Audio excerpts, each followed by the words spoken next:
Boa noite, boa tarde, bom dia. Seja lá a hora que você estiver ouvindo isso. E depois de um episódio inteiro sobre uma zoeira infinita, misturando carnaval e livros, começando mais um episódio do Entre Sumários Cast. E hoje nós vamos contar com um time de 3 autores que são pessoas trans para falar de representação trans no universo literário. E com o perdão da minha voz, mas eu acabei de arrancar um dente, agora roda a vinheta. Ouvintes, aconteceu um probleminha técnico que uma de nossas apresentadoras não sabe falar bem de livro. Eu queria muito ser amiga dessa autora. E não que eu ache ruim. Inclusive, tenho amigos que são. Sim, paciência. Não gostando, me bota no paredão. Falo de uma narrativa diversa, é justamente diverso no sentido de que contando histórias reais. Esse podcast faz parte da iniciativa O Podcast é Delas. Saiba mais em opodcastedelas.com.br.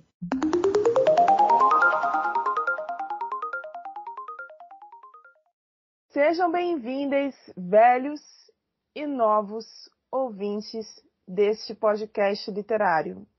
E como acontece toda vez que a gente recebe um time de convidados que nunca antes estiveram aqui, nós passamos o primeiro bloco inteiro nos apresentando para vocês. Então, vou dar um tempo para cada um de nós aqui falar o nome, o que faz na vida, e para fazer jus ao tema de hoje, o gênero e a sexualidade com a qual se identifica e seus pronomes. Prontas? Vamos lá. Eu me chamo Rayane, mais conhecida aqui como Rai. Eu sou uma mulher negra, eu estudo direito, e eu escrevo livros de horror e suspense no Wattpad. E tenho um conto publicado na Amazon chamado Som, Sangue e Rosas. Eu sou uma mulher cisgênero e heterossexual, e eu apresento, edito, roteirizo e divulgo esse podcast há 2 anos. Agora eu passo a palavra à minha companheira de bancada de hoje, a Celi.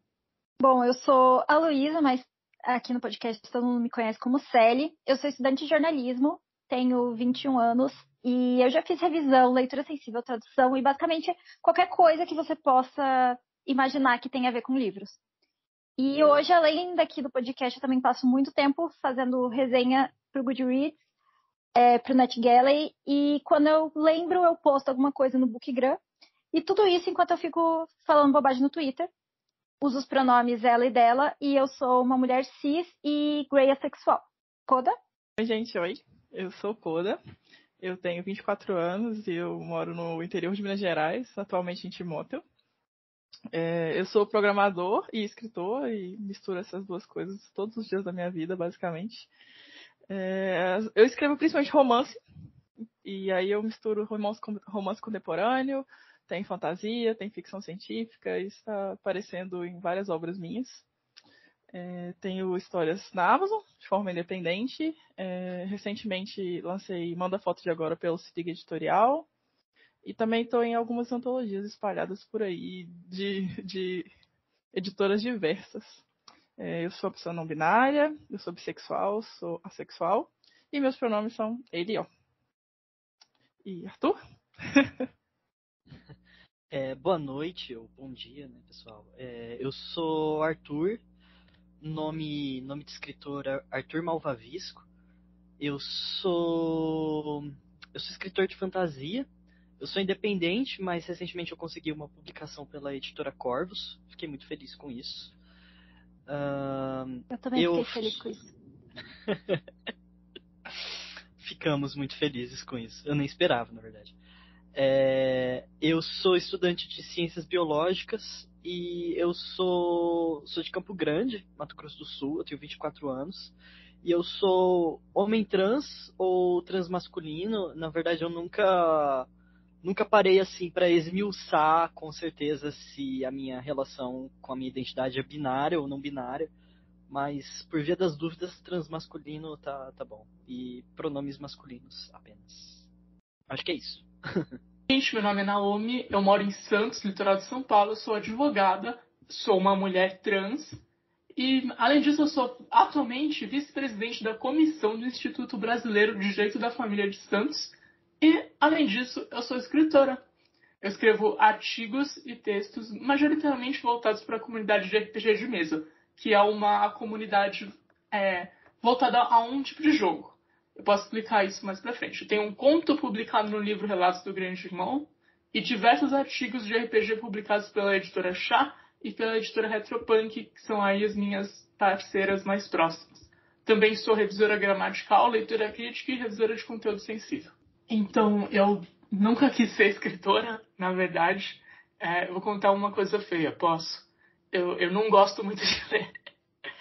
Eu não leio. Acontece nas melhores famílias. Eu vejo o pessoal que escreve e tal. Nossa, eu li tantos livros esse ano. Eu li 1, 2, no máximo. O que aconteceu é que eu gosto muito de RPG de mesa. E eu entrei em 2019 para um projeto sociocultural aqui da cidade de Santos que chama Contos Lúdicos. Que é um projeto que leva ainda, né? RPG, que é uma atividade lúdica, uma atividade que incentiva a criatividade, trabalho em equipe. É muito saudável, é muito legal. E a gente leva essas atividades de RPG de mesa para lugares públicos da cidade. Então, bibliotecas públicas, essas lojas de games, sabe? Que tem não só lugares públicos do governo, mas lugares onde o público passa. Cinemas. E as atividades são abertas para quem quiser participar. Para quem não sabe, RPG de mesa é um jogo de interpretação de papéis. Então, cada jogador é uma personagem e essas personagens vão vivendo uma história no improviso, ali na hora. Então, sempre estive aí muito envolvida com a criatividade. Quando começou a pandemia, a gente teve que parar com as nossas atividades presenciais e, para o projeto não morrer, a gente decidiu fazer lives com esses jogos. Então, o meu objetivo pessoal, inclusive, era trazer representatividade para essas lives. Então, sempre que eu era a narradora do jogo, ou seja, a pessoa que propõe a história, que propõe a situação para aquelas personagens, eu trazia situações que se relacionavam com a vivência LGBT à medida que era possível, né? Porque a gente estava lá lidando com um dragão, um vampiro.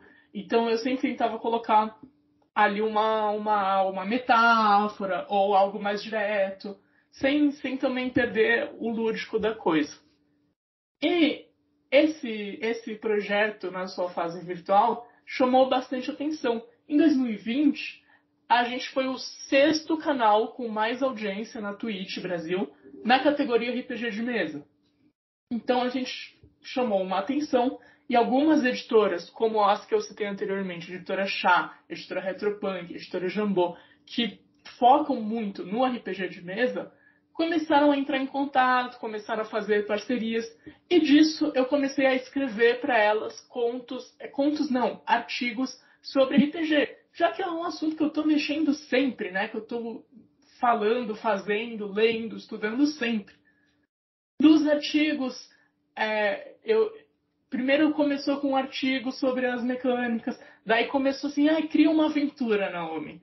E quando você cria uma aventura, você cria uma história, e você vai colocando também as mecânicas, a parte de jogo, mas você cria uma história. E aí o negócio foi degringolando, assim, até eu começar a escrever literatura mesmo. Então, atualmente eu tenho um conto publicado no Relatos do Grande Irmão, que é um livro sobre distopias. E esse conto, inclusive, é sobre a vivência trans. É bem interessante. A maioria das minhas publicações realmente são artigos. E esse ano eu estou focando muito na literatura. Eu estou escrevendo aí um monte de coisa. Eu espero ter mais coisas publicadas esse ano de literatura, além de artigos. Olha, como pessoa trans, às vezes até deslocado do que as pessoas trans realmente vivem. Você sente isso? Você verifica isso? O Koda não avisou, mas eu, como host desse podcast, me sinto na obrigação de avisar. No dia 12, quando esse podcast for pro ar... Nossa, ele vai pro ar! No livro dele, o Manaforte Agora, ainda vai estar disponível para pré-venda. Então, pessoas, comprem, tá? Só comprem o livro dele e é só. Isso que eu tinha que avisar. Eu não tinha certeza sobre quando ia ao ar, eu falei, vou manter seguro, mas já que vai ao ar até dia 12, é isso. Bom, segundo bloco. Como eu expliquei para todos os ouvintes e pessoas que me acompanham dentro das minhas redes sociais, quando eu estava me organizando para gravar este episódio, a proposta de hoje é que esse espaço vire um local de escuta e aprendizado. Logo eu vou fazer mais um papel de diretora e mediadora do que de apresentadora no sentido explícito dessa palavra. Portanto, agora eu deixo esse espaço aberto para que os nossos convidados comecem a falar na ordem e na forma que eles se sentirem à vontade. Bom, primeiramente, sobre essa pesquisa, uma coisa que eu achei, assim, não sei se surpreendeu Arthur e a Naomi aí, mas me surpreendeu bastante a quantidade de pessoas que leu mais de um livro escrito por pessoas trans. Porque, assim, desde quando eu comecei a escrever, eu já vi algumas pesquisas nesse sentido, e eu vejo esses números mudando bastante, assim, nos últimos tempos. De nenhum, por exemplo, sei lá, tava 11% do nenhum, né? E isso, pra mim, é relativamente pouco comparado com outras coisas que eu já vi. Claro que, enfim, tem uma questão de nicho, de público também, né? Mas foi uma parte que me surpreendeu. Mas eu ainda achei interessante como apesar disso, ainda tem uma parte bastante de pessoas que lêem esses livros, mas eles não são... Uma coisa que eu fiquei surpresa, na verdade, é as pessoas saberem que os autores são trans, porque, sendo honesta, eu acho que eu não sei quantos autores trans eu já li, porque eu só vou descobrir que o autor é trans ou se eu gostei muito, muito da história, que é, no caso, o Lebre da Madrugada, que eu fui atrás do perfil do Arthur, porque eu fiquei, assim, enlouquecida. Ou então, se for um livro físico, que daí, por algum motivo aleatório, eu abro lá ele e vejo que na biografia lá tá escrito que a pessoa é trans. Mas, geralmente, isso não é uma coisa que... Eu até fico pensando, putz, eu devia me atentar mais, eu devia, procurar saber quem são os autores das coisas que eu leio. Mas, geralmente, eu só pego, abro lá a sinopse, gostei da sinopse, eu leio, dou a nota no Goodreads e vou pra próxima, sabe? Então, eu nunca paro pra pensar nesse tipo de coisa. Eu fiquei surpresa mais pelas pessoas saberem que os autores são trans, assim. Eu já alertei em alguns outros episódios que eu gravei aqui só com as meninas e com outros convidados, o quanto é importante a gente ter essa priorização para olhar para quem são as pessoas que estão por trás dos livros que nós estamos lendo. Não só por questão de pessoas trans, mas por quaisquer minorias. Eu digo isso como mulher negra que foi criada lendo livros de pessoas brancas e raramente se via sendo representada nesses livros. O que deve acontecer com vocês dois também e com a Naomi, que vai entrar para a situação de não se verem em muitos títulos e em muitos gêneros. Porque geralmente não são escritos por pessoas como vocês. Isso é doloroso para nós, como minorias. Isso demonstra o quanto é importante que pessoas como a Sally e outras que estão enquadradas em outros tipos de raça que não sofrem o mesmo tipo de tratamento, precisem saber que nós estamos produzindo, nós estamos não sendo só personagens, nós somos criadores, nós inventamos mundos, inventamos criaturas, inventamos regimes totalitários, como é o meu caso. Pessoas pretas não são conhecidas por escreverem exatamente isso. Elas são designadas por um lugar muito particular dentro do estereótipo de escritor negro, na maioria das vezes. Eu queria que vocês tentassem dizer qual é o que vocês estão vendo de estereótipo formalizado na cabeça de algumas pessoas como estereótipo de escritor trans, por hora. Assim, na minha escrita, especificamente, eu não sinto isso, porque o meu público tem sangue nos olhos, eles querem jogo. Eu dou jogo pra eles, eles ficam bem. Mas eu vejo isso ao meu redor, bastante. Um exemplo legal, que não é nem da literatura, a gente teve o jogo de videogame, Last of Us 2, que tem uma personagem trans. Sim! E parece que foi uma glorificação do sofrimento, o arco dessa personagem. Isso é tão chato. A gente já passou por isso na vida real. A gente não quer mais ser umas coitadas na literatura. A gente quer ser pessoas de sucesso, pessoas incríveis, que por acaso são trans. Poderia não ser, mas são. Então eu vejo sim a glorificação do sofrimento, da luta, da batalha, que realmente é algo pelo qual a gente passa, é algo que a gente tem que enfrentar e que é muito importante para as nossas vidas, para o nosso desenvolvimento como pessoa. Mas, eu não acho ruim escrever sobre isso. Eu só acho que tem que haver muito mais. Desculpa, Koda quer falar primeiro ou não? Não, pode ir. Eu sinto muito isso que você falou, Rayane. Eu sinto que tem assim uma grande pressão para a gente escrever, a gente assim no sentido de pessoas de todas as minorias sociais, tanto pessoas trans quanto pessoas de minorias étnicas, perdão, escreverem livros que são mais higienizados, ou livros que são que têm uma mensagem, um cerne mais positivo. Esses livros mais fofinhos, esses livros mais leves. E eu sinto que isso, na verdade, é só mais uma forma de escanteamento, muitas vezes, porque existe um nicho para a literatura sombria, porque a gente vive em épocas sombrias. Querendo ou não, para muitas pessoas o mundo ainda é um lugar sombrio, e muitas pessoas precisam colocar isso para fora, seja escrevendo ou seja lendo. Então, se você tem uma pressão para pessoas de minoria só escreverem coisas mais positivas, coisas mais utópicas, eu acho que acaba tendo escanteamento também. Perdão se eu sou meio prolixo, eu tô nervoso. Não, que isso, cara. Olha, eu concordo plenamente com o que você disse. A gente tem visto isso muito, sei lá, em rede social, tanto... meu foco é no Twitter, é onde eu tô mais, né? Mas também no TikTok, também no Instagram. Essa necessidade quase de que as histórias tenham quase que uma moral e que todos os personagens tenham uma índole impecável. Ou que, se não for o caso, né, que se ele tiver algum defeito, que seja explicitamente repudiado, que seja uma pessoa criticada, enfim, quase uma coisa de fábula mesmo, não no sentido bom da coisa, né?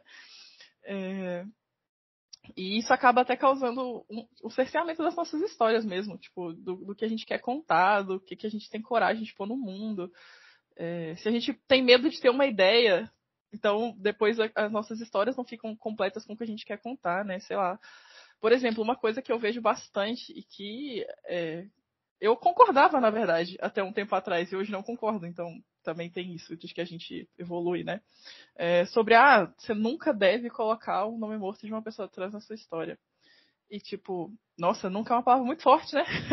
Eu concordava com isso, eu falava que não, você nunca tinha que colocar, mas existem contextos. Por exemplo, eu já escrevi uma situação que aconteceu comigo, que é basicamente uma pessoa que eu conheci na minha infância foi contar para um parente que eu tinha trocado de nome. Como você faz isso sem citar quem eu era, sabe? Então eu escrevi uma cena dessas e falei, não, isso faz muito sentido, aconteceu comigo. Por que eu não escreveria isso só porque alguém disse que a gente nunca deveria falar o nome de uma pessoa trans? Então, assim, quando a gente tem essa coisa de polir e de limpar essas histórias, é muito cercear mesmo as ideias, e eu sinto muito isso com várias minorias, igual o Arthur falou, não é só com gente trans, apesar de eu ter dado esses exemplos. Assim, na parte dos artigos, realmente eu não sinto, porque é uma literatura muito específica, né? Ela foca num ponto que é longe demais, foge demais disso. Apesar de eu buscar pelo menos uma coisa metafórica, sempre no sentido da aceitação, da diversidade. Eu faço isso porque eu quero, não porque eu sinto a pressão. Agora que eu comecei a entrar na literatura, eu escrevi, por exemplo, um conto para o Relatos do Grande Irmão, que é sobre uma pessoa trans organizando um protesto. O livro não lançou ainda, ele está pronto já, ele foi financiado, mas ele não saiu ainda.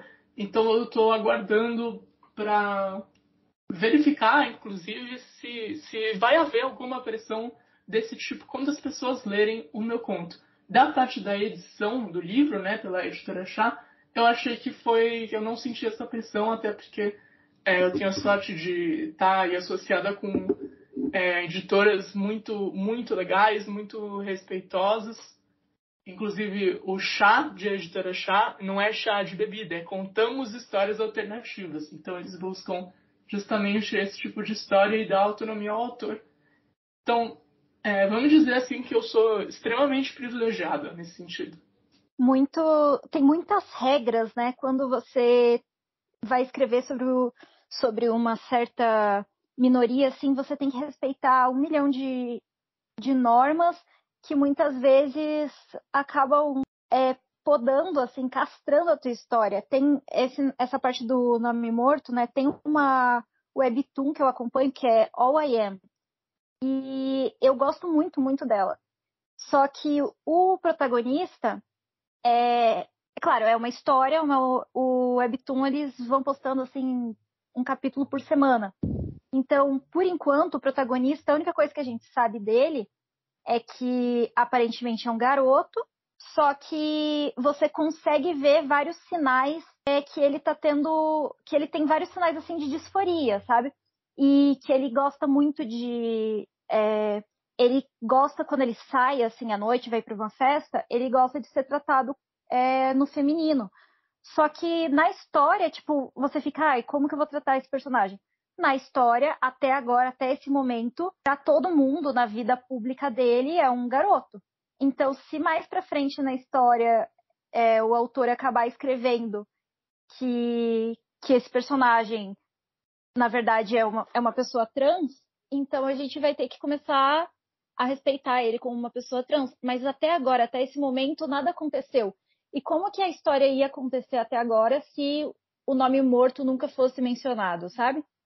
Então, não tem como você falar sobre a descoberta, que é uma das partes, assim, que geralmente nos livros queer é sempre sobre, tipo, se descobrindo lésbico ou coisas do tipo.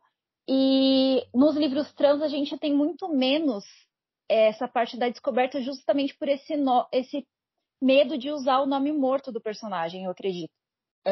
Do seu lado, Célia, eu vejo como positivo da forma como você estruturou, mas ao mesmo tempo é negativo isolar as pessoas trans e suas histórias no âmbito só da descoberta, imagino eu.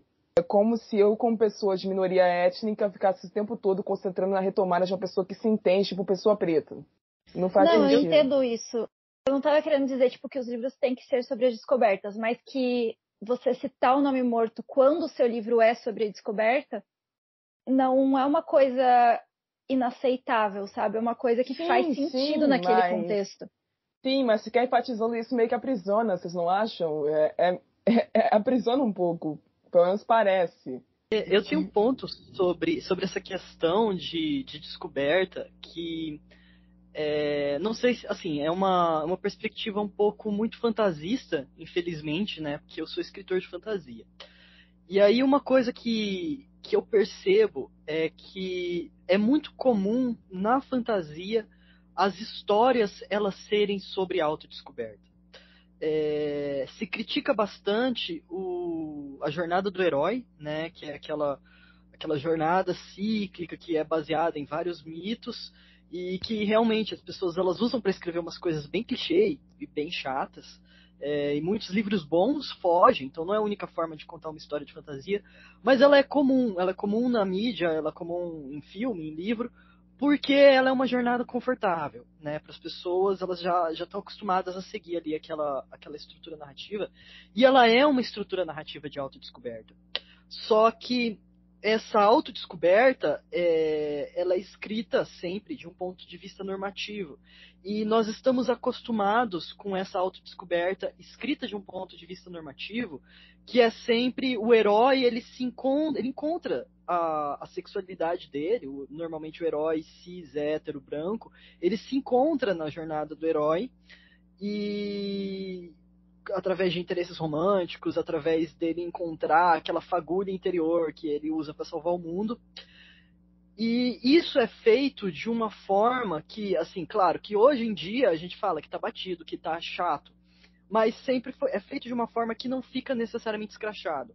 Em parte por ser normativo, então as pessoas elas não ficam muito na sua cara, o que é normativo as pessoas naturalizam, mas em parte também porque sempre se utiliza ferramentas narrativas para deixar essa jornada de autodescoberta mais abstrata, sabe? É menos concreto o personagem passando pela adolescência, necessariamente encontrando os problemas da adolescência, mas na história você tem algum monstro ou algum problema que simboliza aquela passagem pela adolescência, se isso faz sentido. Faz, sim. Eu sinto muita falta de histórias de autodescoberta trans ou queer que elas sejam trabalhadas nessa mesma pegada. Porque a gente tem muitas histórias de autodescoberta sobre pessoas trans, sobre pessoas LGBTQ, sobre outras minorias também, que elas parece que elas têm que ser muito claras e muito esfregadas na sua cara e muito, assim, com todo respeito do termo, muito fio de Twitter para ela valer alguma coisa. Ela tem que ser, sabe, tintim por tintim a sua experiência. Você não pode ter uma semiótica contando a história sobre a experiência de ser trans. Você não pode ter uma alegoria mais pesada para o que você está passando. Então, assim, eu tenho uma relação de amor e ódio com histórias de autodescoberta. Eu gosto, tanto que eu falo que Lebre da Madrugada e Príncipe Partido é uma história de autodescoberta. Não fica claro de forma escrachada, mas tem bastante de autodescoberta nesse livro. Mas eu não gosto muito do formato mais óbvio de autodescoberta que eles querem empurrar pra gente como pessoas queer, né, de escrever uma coisa cotidiana e sem muita abstração. Eu achei muito massa o que você falou, assim, me fez pensar 1 milhão de coisas aqui, inclusive. E nesse sentido, assim, não sei se já posso fazer um jabazinho, que não é exatamente meu, mas vai ser meu sem querer. Não sei se você conhece o Jonas Maria, ele tem um conto na antologia Boas Trans, que por um acaso eu também tenho um conto nela, mas o foco aqui é o conto dele, que é exatamente assim, é meio que sobre autodescoberta e é um robô num cenário de fábrica e, tipo, é basicamente o que você falou. A coisa não tá ali de mão beijada, ela tá ali para você pensar sobre a construção daquela sociedade e como que isso se relaciona com o nosso universo e com pessoas trans. E, tipo, enfim, ela vai nessa pegada aí que você tá falando. Eu acho que talvez você possa gostar. Eu vou anotar aqui pra eu ir atrás. Eu vou deixar o link para comprar o livro na descrição do episódio, assim os ouvintes ficam informados sobre isso também. Aproveitando esse gancho que vocês deram de como a pressão, né, para representar essa autodescoberta, vocês sentem também que tem uma pressão para vocês, como autores trans, terem um protagonista trans, vocês têm que ter representatividade trans e vocês acabam tendo que não podendo escrever exatamente o que vocês imaginaram quando idealizaram a história, simplesmente porque vocês têm que introduzir aquela, tipo, é parte do trabalho de vocês têm que introduzir a representatividade ali. Eu sinto um pouco, perdão, acho que eu interrompi, Coda, desculpa. Não, pode falar. Eu sinto um pouco dessa pressão, em parte porque às vezes eu me sinto um pouco mal, porque a minha duologia que eu lancei primeiro e que ela fez ali um pouquinho de sucesso, não tem um protagonista trans, apesar de ter de ter personagens trans, de ter personagens que são gender não conforming, né, não conformantes de gênero. Eu sinto um pouco dessa pressão e eu tenho planos para histórias com mais pessoas trans, com pessoas trans num ponto de vista mais central. Só que eu acho que essas histórias elas têm que ser orgânicas. Então é complicado que a gente tenha essa posição de Tolkien da comunidade literária, sabe? Que é você uma moedinha que está ali para para introduzir toda a cota de personagens trans para as pessoas se lerem e se sentirem melhor. Aí fica realmente uma pressão complicada. Eu ia falar exatamente a mesma coisa, porque se essa pressão existe eu não sei, mas eu tô sentindo. Então, em algum nível ela tá aqui. Assim, as minhas primeiras histórias, elas todas tinham um protagonista trans, assim. Mesmo que ele não fosse o narrador da história, ele era um dos protagonistas da história. E, por exemplo, quando eu fui escrever e lançar a Manda Foto de Agora, que são duas meninas cis, assim, minha cabeça espiralou. Eu falei, nossa, vou ser cancelado do Twitter. As pessoas vão pensar assim, ih, largou a mão, subiu e agora deixou pra lá. Quando não é isso, assim, né? É exatamente o que o Arthur falou. Tem que ser uma coisa orgânica. A gente tem as ideias e elas podem ter pessoas trans num papel central e podem não ter. E é quase cômico se a gente for parar para pensar o quanto a gente sente essa responsabilidade assim nos nossos ombros, né? De quase toda a história que a gente escreve tem que ter esse foco, tem que ter esse personagem relevante, enquanto pessoas cis muitas vezes não são cobradas nem de ter o primo do vizinho, do gato, enfim, passou um personagem trans ali em terceiro plano, basicamente. Mas eles não são cobrados e essas pessoas não sentem essa necessidade, sabe? Tá tudo bem. Enquanto a gente, que teoricamente só de estar aqui, né, já tá causando algum, eu não sei se incômodo é a palavra, mas já tá mexendo coisas, assim, a gente sente muito mais essa pressão, né? A representatividade da pessoa lá era o crachazinho do Starbucks tinha pronome neutro. Era isso? Basicamente, assim. A gente fala de RPG, eu como pessoa que cresceu jogando RPG de fórum, não de mesa, mas de fórum, eu lembro de gigantes, elfos, vampiros, lobisomens, eram um tipo de criaturas com quem eu me relacionava quando eu estava assumindo esses personagens, que eu assumia geralmente. E a gente está tendo agora uma discussão esquisita, né, diria eu, sobre o lançamento da nova série sobre o Senhor dos Anéis, né? Anéis do Poder. Tem uma galera reclamando de elfos negros, anãs, ou melhor dizendo, hobbits, que vão ser negros, e eu queria ver como é que você ia se sentir se por acaso aparecesse um elfo ou um hobbit que fosse uma mulher trans. Então, eu vou até trazer um exemplo que está perto dessa cultura. Nós temos um jogo mais famoso de RPG, é o D&D. O Dungeons and Dragons. Inclusive, quem tem a nossa idade já assistiu lá a Caverna do Dragão quando era criança. Sim. É isso. Tem uma raça no D&D que é o Eladrin. Eladrin, eu espero que eu esteja falando o nome certo, que eu sou péssima com nomes. O Eladrin, ele é um elfo que ele muda de gênero. Todo dia, ou quando muda a estação, ou quando muda de ano. Ele tem essa característica de mudar de gênero. E teve uma discussão muito transfóbica por conta disso por muito tempo. Isso me afeta, é claro que me afeta. A questão do elfo negro, né, que foi o que mais pegou, eu acho. Não existe elfo negro. Poxa, olha só, não existe elfo. Pois é. Pois é, né? Então, qual é o problema da série pegar um livro antigaço que eu não tenho como dizer se em Senhor dos Anéis, no livro está explicitamente escrito que não existe elfo negro. Não está explicitamente escrito, que ele não descreve que existem. Então fica meio que subentendido que eles não estão lá, entendeu? Mas basicamente isso. Só porque não está descrito. Sei lá, está descrito as formigas? Não existe formiga agora. Não descreveu as formigas, não descreveu os gatinhos, não descreveu um monte de coisa.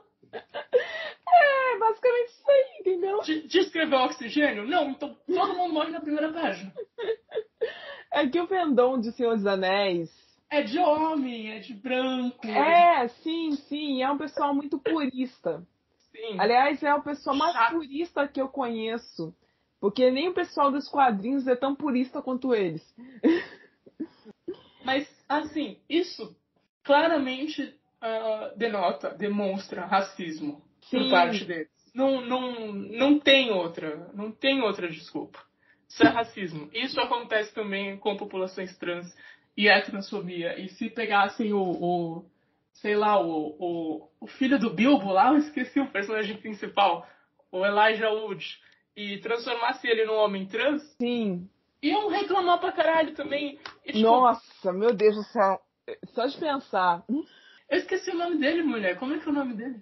Frodo. Frodo. Isso. Frodo.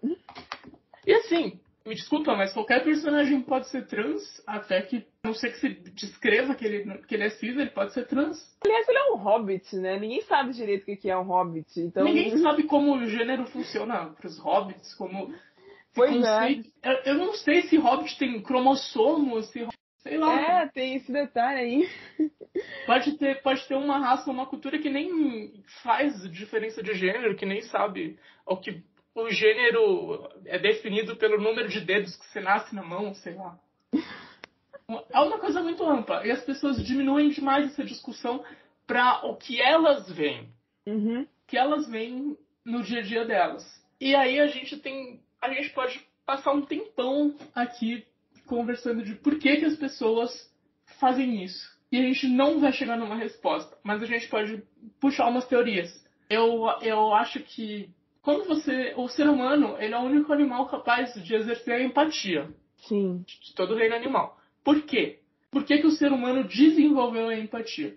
Porque o ser humano é um animal social. Se o ser humano fica sozinho, ele pode desenvolver uma série de problemas, não só da saúde mental, como problema de coração, problema muscular, só pela solidão. E isso se dá por quê? Porque lá, quando o ser humano surgiu, eles eram um bicho magro, com pouco pelo, tendo que lutar com o mamute, com os bichos. Eu não sei se o mamute estava lá na mesma época, mas eles tinham... O mamute é meio...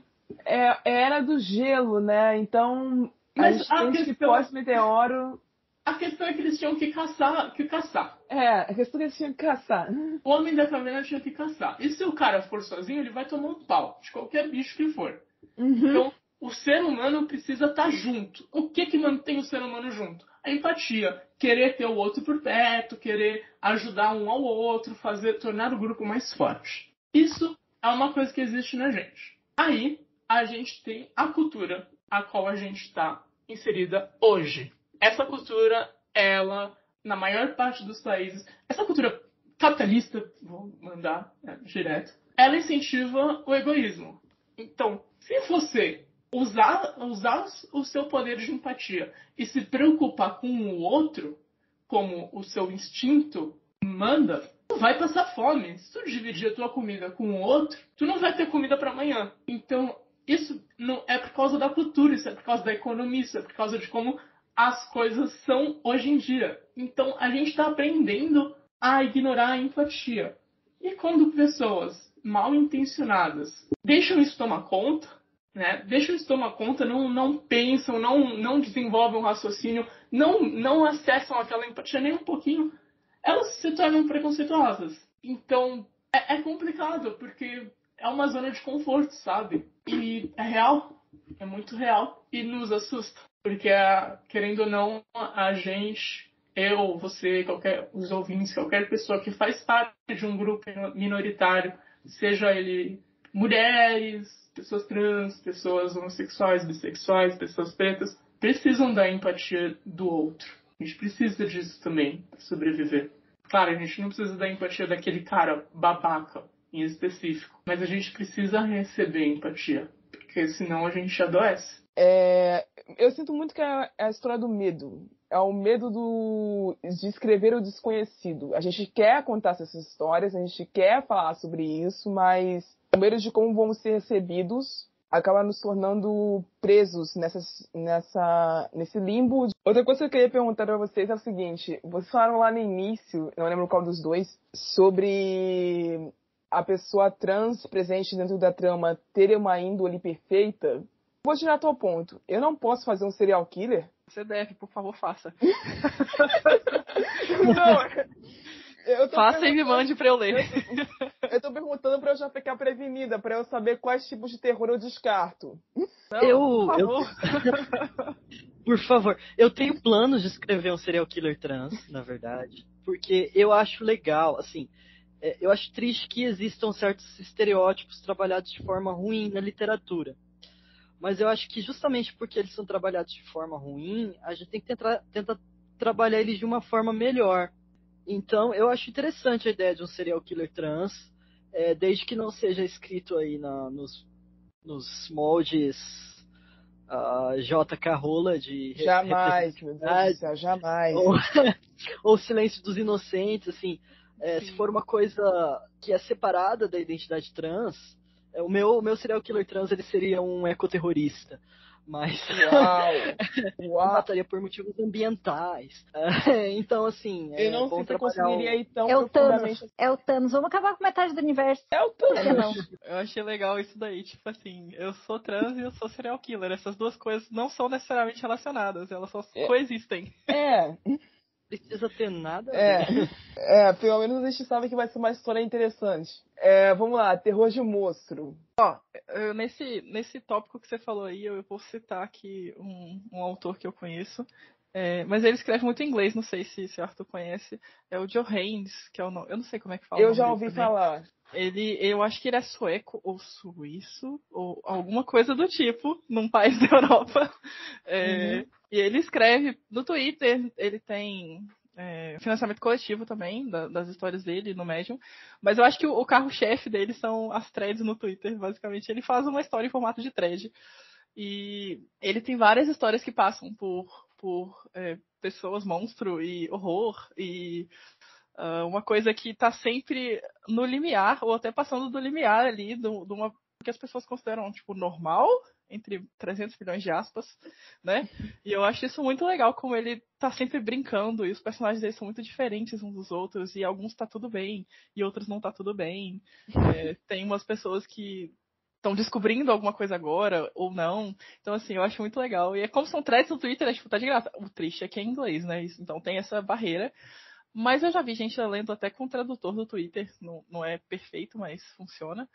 Então, assim, eu acho muito legal o que ele faz com as histórias dele de explorar e criar pessoas tridimensionais tão complexas e só em tweets. É, tipo, fantástico. É realmente fantástico. Se eu pensar dessa maneira, é nessas horas que eu dou graças a Deus de ser bilíngue. Obrigado, CCA. Não, eu sou bilíngue, falo português e várias merdas.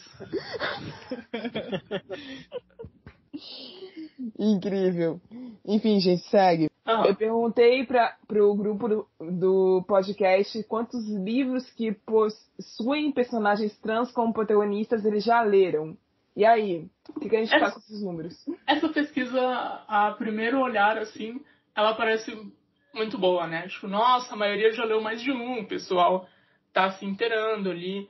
Eu realmente acredito que o pessoal que votou aqui tem a capacidade de ir atrás de livros bons, mas eu penso muito em como existem personagens trans mal escritas, como foi o caso da mocinha que a gente falou lá do videogame, por exemplo.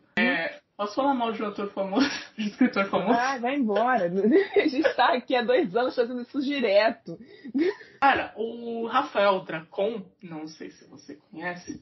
Conheço perfeitamente bem quem é. Já sabe o naipe, né? Escreveu um livro com uma personagem trans, um homem trans, que sei lá, que raios era um campo de treinamento, um negócio, um exército, e que pediu para ser chamado por um nome social. Nesse trecho, o professor lá, o treinador, diz: se você merecer, a gente vai te chamar de ele e te chamar por esse nome, mas tem que fazer por merecer. Isso Caramba. É extremamente tóxico, porque o respeito à identidade é um direito humano básico, tão básico, ninguém tem que lutar por isso, como eu lutei, como outras pessoas trans lutou. Para eu ter o meu nome no meu documento, eu sou galinha velha já, eu tive que entrar com um processo. Hoje em dia tu vai no cartório, você paga um monte de taxa e tu consegue mudar. Mas na minha época eu tive que entrar com um processo, eu paguei taxas jurídicas, eu não paguei advogado porque eu tenho um privilégio incrível que eu sou advogado, meu pai é advogado. Senão eu teria que pagar aí mais um advogado, aí eu precisei de um juiz e de um promotor me olhando e decidindo se eu posso ser eu ou não. De dois homens que eu não conheço decidindo quem eu sou. Isso devia ser um direito básico de qualquer pessoa. Você não precisa lutar por isso. É tóxico, é errado, é abusivo lutar por isso.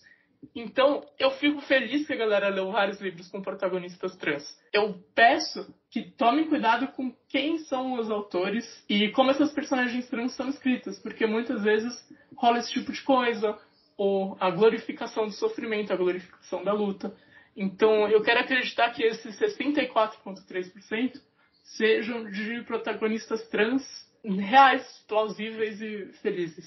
E o único jeito de você descobrir se eles são ou não, gente, é vocês lendo vários livros mesmo, entendeu? Não fica resumindo se é uma obra só. E também pesquisem livros de não ficção, porque os livros de não ficção vão te dar documentação científica e de vivência para isso. Então, você já consegue comparar uma coisa à outra. Outra coisa que pode ser feita é pesquisar o autor do livro. Também. É importante demais pesquisar quem que a gente está lendo. Outra pergunta que estava envolvida na pesquisa é quantos livros exatamente escritos por pessoas trans cada um deles já leu. Nesses 68 pessoas responderam. Comentário, por favor. Essa pesquisa é muito legal, muito interessante. É feliz que tenha um resultado de 75% com as pessoas que votaram mais de um. Nem sempre, também não é porque a pessoa é trans que ela vai escrever bem uma personagem trans, mas as chances são muito altas. Uhum. Então, me alegra esse resultado.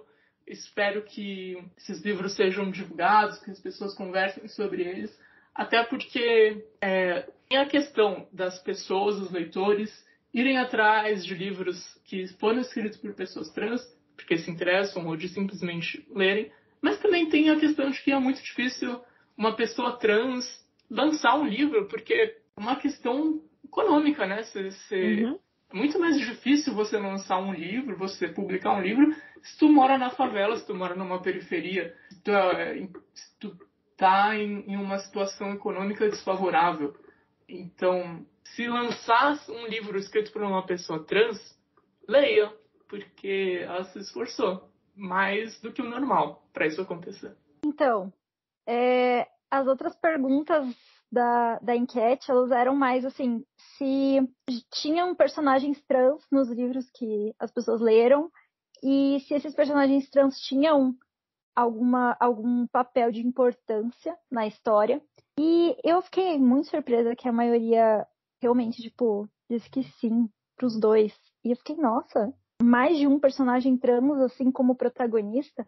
Porque, na verdade, pra ser bem sincera, eu acho que eu nunca li um livro que mais de um protagonista era trans. É sempre, um ali, porque é uma cota, sabe?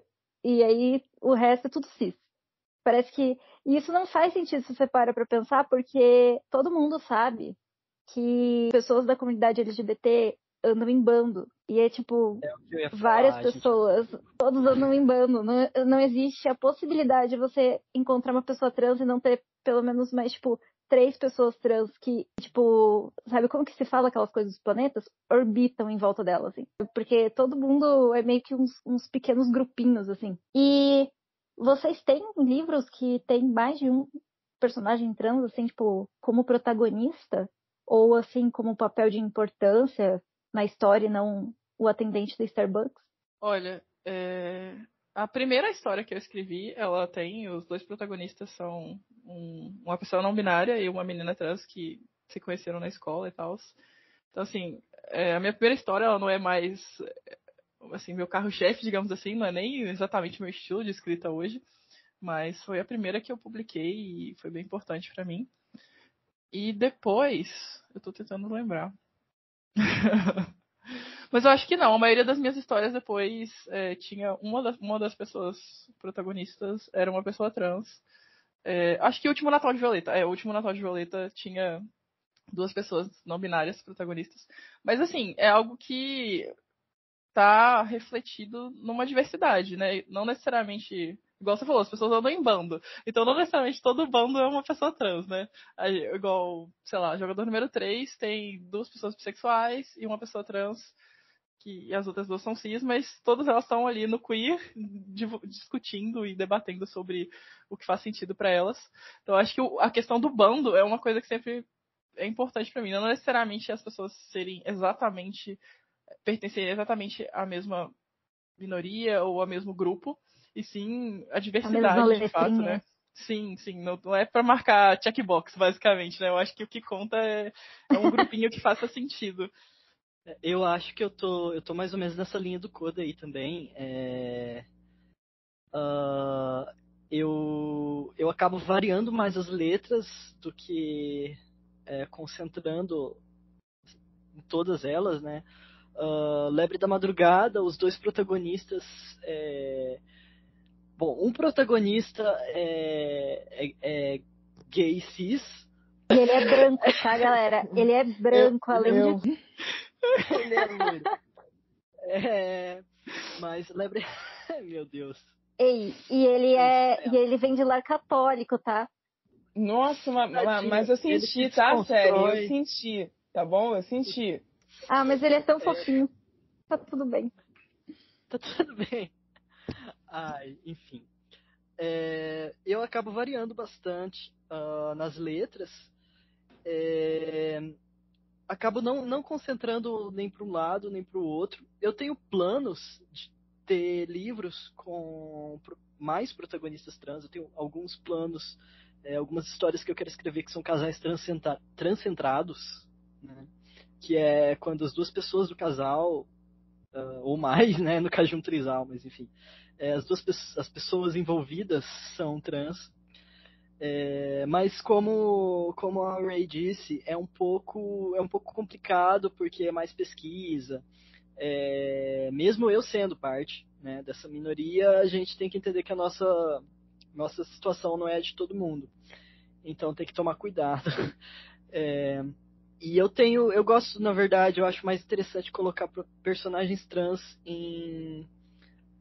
em posições na história que são diferentes das que as pessoas normalmente colocam. As pessoas normalmente colocam personagens trans, ou eles são protagonistas de tudo, ou eles são antagonistas de tudo, né? Pelo menos a escola antiga colocava a gente sempre como antagonista. Eu gosto de colocar ali numa posição mais moralmente dúbia, que a pessoa pode acabar ficando do lado dos protagonistas ou não, igual eu fiz com o Mael em Príncipe Partido. O Mael, acho que para quem não conhece meu trabalho, o Mael ele é um homem trans, ele é um elfo, o equivalente a elfo do cenário, e ele não gosta nem um pouco do protagonista do livro, porque o protagonista é um filho da puta de marca maior, e aí eles se odeiam no começo, mas depois eles acabam desenvolvendo uma relação de amizade e aí acaba sendo relevante para a batalha final no livro. E eu gosto de fazer isso. Acho mais importante do que só trabalhar a gente num papel só. Então, a gente está vendo alguns tokens ainda no mundo, você deve ter visto, eu já vi, mas parece que esse número está diminuindo. Deve ser porque os autores trans estão ficando mais à frente, no sentido de divulgação, marketing e valorização através de datas específicas no ano, etc. Ou deve ser porque as pessoas estão se preocupando em fazer curadoria agora? Olha, eu vou te falar um lugar muito interessante onde eu vi essa personagem trans sendo usada de Tolkien, e nem foi num livro, não. Foi na minha vida. O tempo todo pessoas trans são usadas para que o seu evento pareça tenha diversidade, para que a sua live tenha diversidade. Então, isso é uma coisa muito normal que acontece com pessoas trans. Eu acredito que com qualquer grupo minoritário, eu vejo isso muito com mulheres também.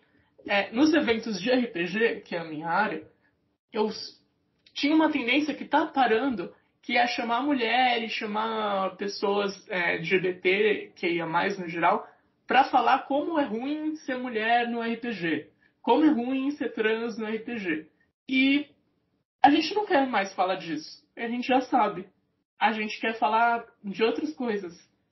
Por exemplo, como a visão de uma pessoa trans num RPG, que é uma história coletiva, né?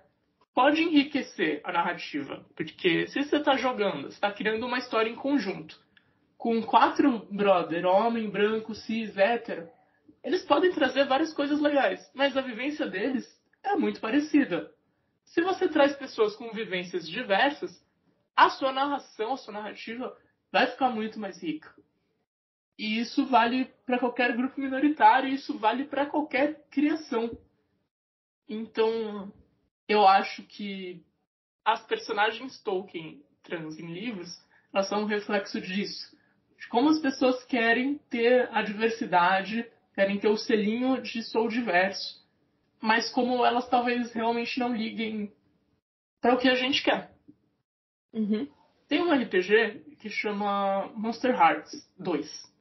É um RPG tipo, sabe essas séries adolescentes? De escola e tal. Ok. É uma série que tá todo mundo na escola e tal, e aí são monstros na escola, é super legal. E o jogo, ele tem um livro extra chamado Safe Hearts, Corações Seguros, que é só sobre fazer coisas com consentimento, jogar de forma segura. E ele traz 3 regras que eu acho que podem ser aplicadas para a literatura também. São um círculo. O círculo são 3... Sabe, Shrek é uma cebola com camadas. Uhum. A camada de fora é respeite as pessoas que estão jogando com você. Seja, respeite os leitores. Traduzindo para a literatura. A camada a próxima camada é respeite quem você está representando. Se a gente fosse falar de literatura, respeite quem você está escrevendo. Quem você está representando com a sua escrita. E por último, a mais central ali, respeite a você mesmo. Então eu acho que se todo mundo levar isso em conta quando for criar, a escrita vai ser mais real.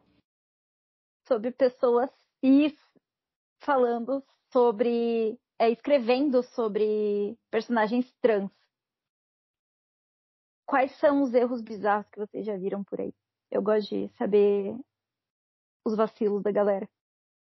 Vou comentar assim.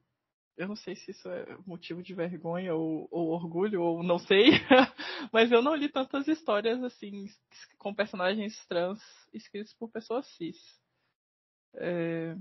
Na verdade, é motivo de vergonha das pessoas que não escreveram essas histórias, porque eu leio relativamente bastante e não tenho topado tanto assim. Mas um comentário que talvez seja dentro, talvez não. Foi numa história minha, tipo, eu vi uma resenha de uma história minha, aí foi feita por uma pessoa cis, e ela falava sobre como o meu personagem nasceu menina e virou não binário, e sobre como a minha personagem, ela tinha nascido menino e não gostava do corpo dela e tinha virado menina. E, assim, eu sei que tem muitas histórias que falam isso, e que, assim, é uma questão problemática, muito dessa forma que a pessoa falou. Eu sei que tem muitas histórias que falam isso. Então, tipo assim, se a minha história falasse isso e ele estivesse reproduzindo o que eu falei, era uma coisa.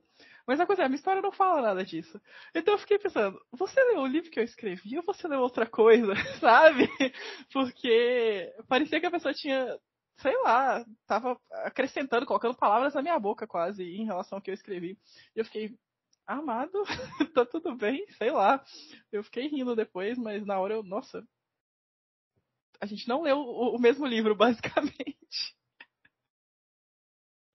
A pessoa não leu o livro que você escreveu. Ela pegou aqueles PDFs ilegais, só que o PDF que ela baixou foi fanficado antes, e aí ela leu a versão fanficada.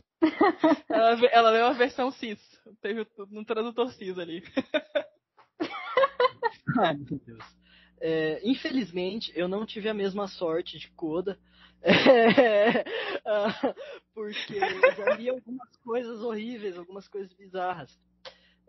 Mas para não delongar muito, eu vou separar 2 casos, que é realmente esse caso da perspectiva cis da transição, que a pessoa cis ela realmente pensa dessa forma. Eu acho incrível que a pessoa cis ela pensa que você é seu gênero, digamos assim, o seu gênero morto, e aí alguma coisa acontece na sua vida, algum grande momento de revelação, algum trauma, uma luz cai do céu e te transforma nessa forma final, né? Basicamente uma mariposa. E eu tive o azar, quando eu estava querendo escrever, eu queria escrever assim um livro com um personagem trans, num sistema de jornada, autodescobrimento. E aí eu fui pesquisar livros assim, eu fui pesquisar um livro gringo. E eu não sabia que o livro gringo era escrito por uma pessoa cis. Eu peguei um livro, ele era meio faroeste, meio Weird West, que mistura alguns elementos mágicos do faroeste. E teoricamente era para ser uma pessoa transmasculina. Mas assim, eu não consegui avançar nele, porque eu li umas 30 páginas. E o tempo todo, essa personagem, eu vou usar qualquer pronome aqui, porque a pessoa representou tudo, menos um personagem transmasculino. Se referindo o tempo todo ao personagem como ela, sabe? Ponto de vista, ela mesma se referia como ela. E ela se referia o tempo todo a si mesma como menina. E o tempo todo, sabe? Não tinha nenhum autoquestionamento de gênero, não tinha nenhum desconforto interno. Essa pessoa se referia a si mesma no feminino. E aí o que acontece teoricamente, para a pessoa transicionar é que ela tem contato com alguma criatura sobrenatural, e aí tem quase um estupro em página. Enfim, foi uma coisa extremamente cis, e o meu equivalente a um trauma literário. E aí eu comecei a desconfiar bastante de histórias escritas por, assim, por pessoas cis, mas muitas vezes por mulheres cis da perspectiva transmasculina. Eu achei foda. E o segundo caso, que é uma coisa que não é um caso específico, mas eu sempre vejo se repetir, que é a pessoa trans que está na página para ser o santo patrono da paciência. Que a pessoa ela aparece e aí a função dela na trama é responder de forma plácida e pacífica todas as perguntas extremamente intrusivas que um personagem cis faz. E responde de uma forma extremamente robótica, sabe? Que é basicamente o que a gente está fazendo aqui hoje. Basicamente o que a gente está fazendo aqui hoje. Mas, sabe, sem nenhuma ironia, sem nenhum desconforto. Basicamente, eu acho que eu já vi casos em que o personagem trans, ele usa uma linguagem extremamente cis na forma como ele se explica, e isso me incomoda. Eu não sei melhor como definir isso. Nossa, você falou e me lembrou agora daquela novela que a gente teve. Que, assim, teve até uns pontos positivos nela, mas a maioria deles era, tipo...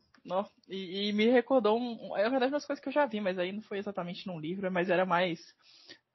fulana, que era anteriormente fulano, agora era fulana, e agora está fazendo isso. E aí, tipo, sei lá, 5 parágrafos depois. Não, mas fulana, que era fulano, e estava, tipo, tá, qual que é a necessidade? Você falou isso 18 vezes já, a gente já entendeu, tá tudo bem, é só seguir a sua vida. E isso continua aparecendo, nossa, dá um nervoso. Eu costumo brincar que é aquela música que não lembro exatamente se é do Emicida, que é eu uso negro, visto negro, falo negro, canto negro, cago negro e etc. É a mesma coisa.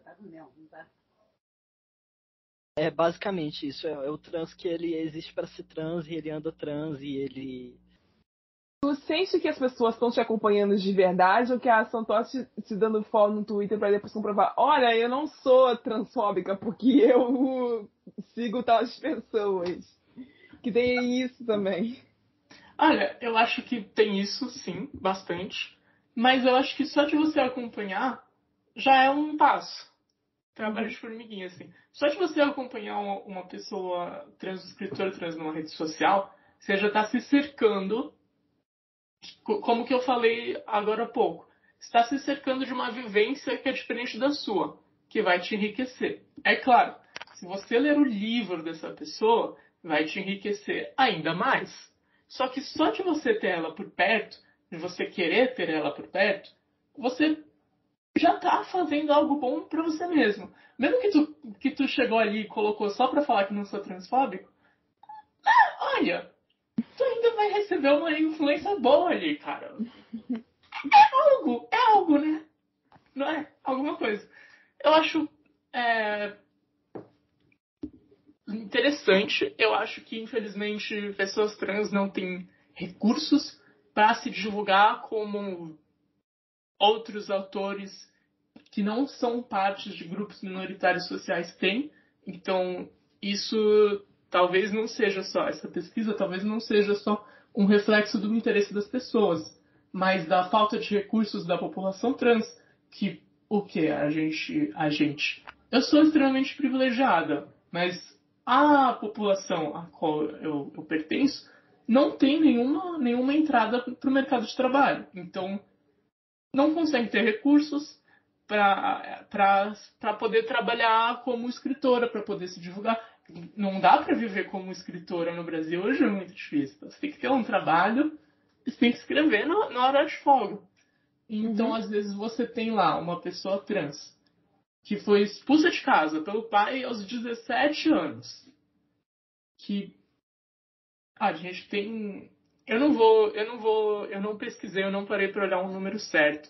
Mas na última vez que eu verifiquei, nós tínhamos aí uma população de 90% mais ou menos de mulheres trans no Brasil que estiveram ou estão na prostituição. E não é por escolha, é por falta de opção. Então, como é que você vai ter dinheiro para colocar ali o teu livro no negócio do Twitter, do Instagram que impulsiona, né? Como é que você vai ter cabeça para escrever, ter tempo, ter dinheiro para pagar uma revisão, para pagar um artista para fazer uma capa? Como é que você vai chamar a atenção de uma editora se tu não tem um curso, se tu não tem nada no currículo, porque você não tem tempo, porque você não tem dinheiro para fazer, porque você não tem cabeça? Então, qualquer pessoa que conhece um escritor trans, eu já fico feliz. Qualquer escritor trans que é conhecido já me deixa muito satisfeito. Quanto mais, melhor. Se tu lê, se você acompanha, se tu vai nos... Puta, melhor ainda. Qualquer escritor trans que faz algo, que publica um livro, é um pequeno milagre. E deve ser comemorado. É isso, Naomi. Obrigada. Muito obrigada. Eu que agradeço. Terminar, então, em bom astral, já que a gente falou das desgraças das pessoas se descrevendo personagens trans, você tem algum exemplo de um protagonismo trans que você recomenda para as pessoas conhecerem? Não necessariamente que seja escrito por uma pessoa cis, mas que seja um protagonismo trans que foi ali na medida, do jeito certo, do jeito que você olhou para aquele livro e você disse, sou eu aqui. Bom, assim, eu acho que fazer um alto jabá é muito feio, né? Mas boa parte do que eu escrevo dialoga muito comigo, então, assim, eu acho que se for falar de bateu 100% comigo isso aqui, é muito do que eu escrevo, porque eu escrevo justamente para tirar da minha cabeça e cuspir para fora, assim, meus pensamentos a respeito disso. Mas uma representatividade trans que eu curti bastante de ler, das inúmeras vezes que aconteceu, foram as várias histórias, por exemplo, da Maria Freitas, que tem, não são todas, mas várias têm personagens trans, e são pessoas que são diversas, e tem uma pessoa que tá, sei lá, que só usa pronome neutro, e tem uma vivência específica, e tem uma pessoa transmasculina, e tem, enfim, inúmeros tipos de personagens. Eu acho que isso que é mais legal pra mim, assim, ter contato com vários dos livros dela e perceber justamente essa pluralidade, que não é todo mundo a mesma pessoa, não é um Ctrl-C, Ctrl-V que eu tô reutilizando aqui em todos os meus personagens, e eu curto bastante. Eu gosto, né? Eu acho interessante, apesar de não ser necessariamente o meu gênero, eu acho legal. Eu gosto de todas as propostas dos livros do Ariel F. Hitz, que ele escreve bastante já abordou bastante aspectos bem diferentes da transmasculinidade. E eu me lembro de um livro que eu apoiei no Catarse na época que ele saiu, que ele é uma antologia, chamado Violetas, Unicórnios e Rinocerontes. E eu comprei ele, assim, não tinha muitas expectativas, eu apoiei mais porque tinha alguns amigos meus na época que estavam publicando, e eu era fora do mercado literário na época. Mas tem vários contos muito interessantes com pessoas trans em papéis central e pessoas trans, pessoas não conformantes de gênero também. Eu achei, foi uma surpresa positiva. Eu lembrei de uma coisa que eu queria ter falado, mas uma história que assim mexeu muito comigo. E assim, foi 100% num nervo, basicamente. Foi o conto do Alex Fernandes para a antologia Subversives, que assim, é uma antologia toda escrita por pessoas trans, de fantasia urbana. É sensacional, num geral, mas esse conto do Alex, ele é muito sobre, basicamente, os olhos e o peso que a gente coloca na gente mesmo. Tipo aquilo que eu falei mais cedo, eu não sei se essa pressão existe, mas eu sinto. Então é muito sobre, eu não sei se tem muita gente me olhando, mas é sobre esse se sentir olhado. Eu acho bem bacana, é uma recomendação assim que eu deixaria para todo mundo.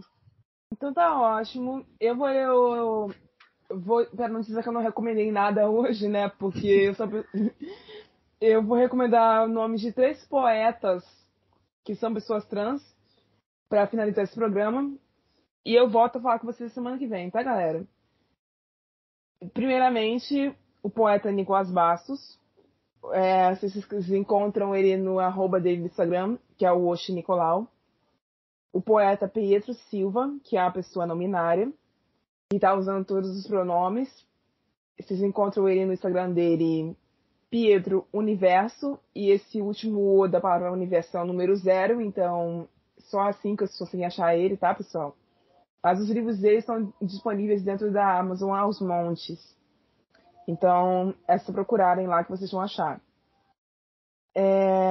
Por último, uma terceira pessoa, para ficar o número de 3, porque eu gosto desse número. Eu quero recomendar a artista contemporânea, a Flor. E a Flor, ela é uma travesti, que ela escreve poesia também para o Instagram. E tem um canal no YouTube, então eu deixo para vocês encontrarem ela através do @rolê da Flor, para que vocês entendam sobre como ela constrói o trabalho dela de transativista, de pessoa trans que escreve poesia, e o trabalho dela também modelando para vários ensaios fotográficos, que são realmente muito bem estruturados e muito bem performados. Então era isso, eram essas as minhas recomendações de hoje, além das inúmeras que vocês ouviram aqui, através dessas pessoas maravilhosas que eu consegui convocar hoje. É isso, pessoal, muito obrigada pela vinda de vocês, foi uma honra recebê-los. Muito obrigada por terem aceitado esse convite, desculpa qualquer coisa infinitamente falando. Mas a proposta era essa, se tornar um episódio que fosse um espaço de aprendizado, de escuta, para que vocês pudessem se divertir, mas também não obrigatoriamente nos ensinar, mas dividir com a gente como é essa experiência de vivência de vocês através dos livros que vocês escrevem, dos livros que vocês leem. Eu espero imensamente que vocês tenham gostado da experiência. Voltem a qualquer hora. Sério, a casa tá aberta. Eu vejo vocês semana que vem. E até a próxima. Tchau! Tchau, tchau!